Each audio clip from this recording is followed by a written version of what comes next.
Hi everyone, today I'm going to talk about how to strategically organize a resume. Here we have an example of a hard to read resume. You should not have the text aligned in the center and we want to modify the section to contact information, statement of purpose, work experience, and education. Here, summary of skills and qualifications should merge with the objective and go to the top, education to the bottom, and work experience on the top. So head to your Google Drive and open a Google Docs. Here, we first are going to rename our document to first name, last name, and followed by resume. This makes it easier for us and the recruiter to know what the document is about. Then we're going to write our information. I have mine pre-written. As you can see, it still needs to be formatted. I'm going to reduce the text size, leaving the name as it is. For the text, I'm using Times New Roman 12 point. Now I'm just going to add one more point to the name to make it stand out. Then centerline everything. It's always important to have a complete contact information, such as number, email, and LinkedIn. Make sure to write it all down and make it a link. So now we move down to our statement of purpose. As always, I have mine pre-written. It's always important to keep it a consistent font size. This one is a 12 point. And here we're going to write what we're interested in our skills. We now start with our two official sections. First, work experience and education. Make sure to bold it for it to stand out from regular text. So we move education down and you're going to see me paste my work experience text that includes names of company, location, and dates worked there, but present if you still do. Your position and some bullet points that summarize the work you do.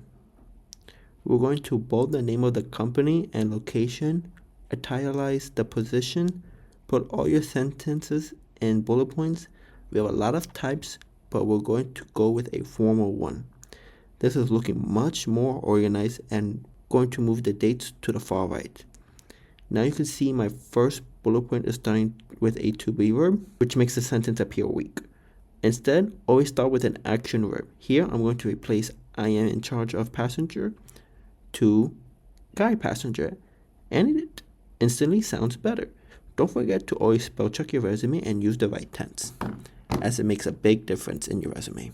Here, I already pasted the rest of my work experience, and you're going to see my resume is more than one page, which is not recommended. I will show you guys in the end how we're going to fix that. For now, we continue to education. Here is all my information. So name of college, location, elective graduation, major and minor if applicable, as well as some relevant coursework. Now on to formatting this section. First, we will move expected graduation up, having all dates to the right. Don't worry if it looks too close, we will fix that later. Now we're going to bold our college and location name.